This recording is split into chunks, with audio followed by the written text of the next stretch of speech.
if somebody likes your solution and it serves the human needs, and they will be willing to give you money for it. And this is the third question you got to ask. How will we maximize our revenue when we deliver this value? It's called a business model.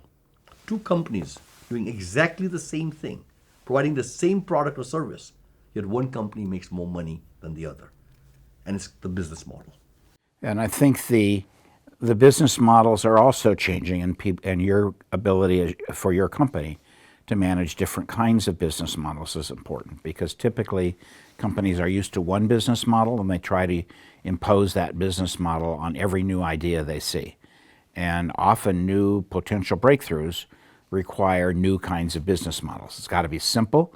It's got to be something you can implement as a company or you can implement with a partner.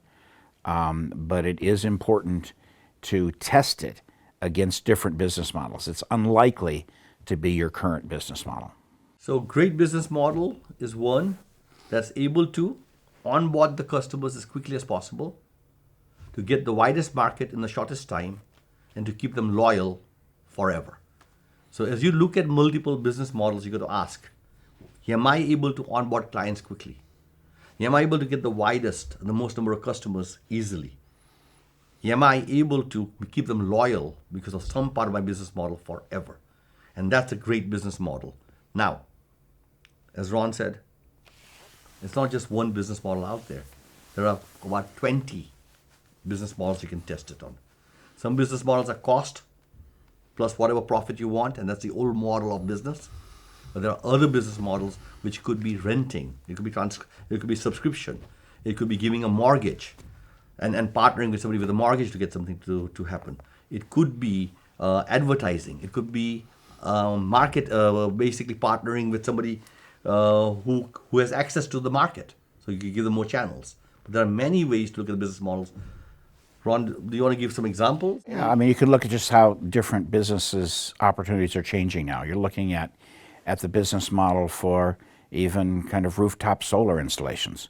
People are talking about offering mortgages as a way of having people invest in those, because they essentially go along with the house. And if you're there for 3 years, it's an asset you're going to transfer to the next owner. So using a mortgage model as opposed to a typical, purchase and install. So all kinds of different things. I think that if you look at the history of Apple versus people like AT&T or whatever, how did they get in? They got in through apps and other ways of making money than just having a subscription from a customer. So it's important to, all the business models that is the 20 different types, but there's probably 50, but anyway, they help you think differently about how you and your partners can capture value from this potential breakthrough.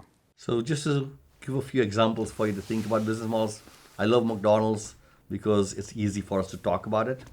You can buy a hamburger by itself, but McDonald's figured out a way for you to spend 3 times the money. They invented the combo.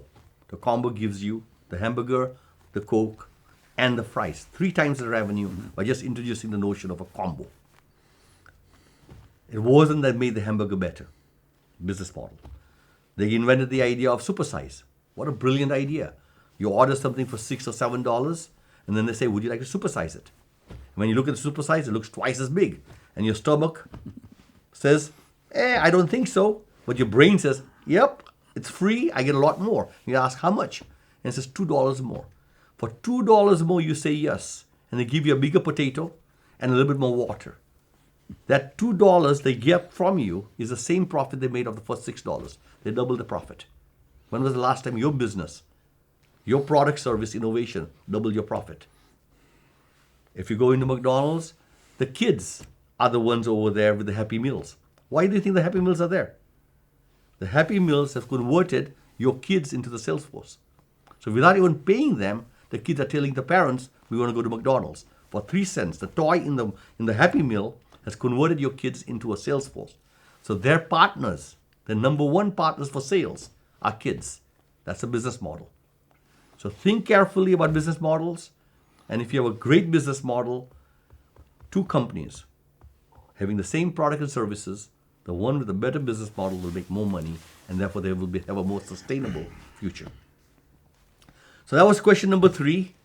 The last question on this one here is, you got trends, you've got human needs, you've got basically a great business model. The next question to ask is, what are your barriers to entry? What is your design today are your barriers to entry? And some of those you may have within your own company. More of them you're likely to have by somebody you partner with. And so you need to really think through, how can you have a compelling kind of overall solution that you're offering the customer or the client. So it's the offering, the market, the delivery, the production, and the compelling business model. All of that gives you a compelling value proposition, which means it has a strong competitive advantage over others and can enable you to build barriers because of either what you have or the partners you have that can deliver that full solution. So this is really the critical part of this that drives competitive advantage. The first 3 questions we talked about drive its potential to be a breakthrough. This 4th one enables you as an organization to capture value from it and get competitive advantage and leadership. And then this is the same example where Samsung and Apple. Samsung can see everything Apple is doing, and yet it's not able to replicate any of it. They can make a phone. They might even try and make a cloud, but they don't know how to make it connected, seamless, or anything else, and therefore can't be replicated easily. My guidance to you in terms of creating barriers to entry when you test for this thing, there are 3 probably great ways to create barriers to entry, and I don't want to hear anybody say patents. Patents, when I was at Motorola, we already had 400-500 patents for cell phones. Within a year, we had Siemens and Sony had made cell phones also, and we fought with them. The patents did not stop anybody. It only got the lawyers richer, and then they negotiated the deal afterwards.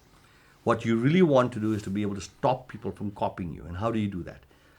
3 guidance on my side. Number 1, this is where Michael Porter comes in and says, get as big as possible. Get as big as possible so you can get economy of scale so your cost goes down. So getting big, getting to scale creates a competitive cost advantage for you. So think about, can you get to cost competitive advantage as quickly as possible? Number 2 is unique access. Can you lock in your customers through contracts, through loyalty programs, whatever, so that they do not leave you? Get your customers now and lock them in. How will you lock them in? And in the same way, lock in your suppliers. Can you lock your suppliers in through some sort of contracts, something else that makes them loyal to you and not to your competitors? So that's the second one. Lock in the access. And the last one is differentiation. You got to make sure that your product will always be different than your competitors. The day you launch, and if you do really well, your competitor is going to copy. Example of Motorola. Everybody copied Motorola whenever they came up with new things. And how do you keep your competitor from copying you? Is on the day they launch the copycat, you got to launch your version 2. And version 2 must be better by a significant amount than version 1. And therefore, whatever they copy, it looks inferior to whatever you launch, almost on cue on the day they launch their copycat. And this is what iPhone has done, and this is why you hear of iPhone 1 and iPhone 2, iPhone 3. They've planned out all the way to iPhone 5, knowing the competitors will copy them. And iPad 1, when it launches, there's a reason why there's no camera in the iPad 1, because they already planned it to be in iPad 2. So when the copycat comes without a camera, now the copycat looks really bad. 3 major ways to create this barriers to entry. Get your cost down as quickly as possible by scaling up. This is the eyeballs game people talk about. Number 2, unique access and locking in your customers or locking in your suppliers for intellectual property or locking in for supply and locking your customers so they cannot deviate from you. And the last one is differentiation. Always be different than your competitor so you cannot do a price comparison.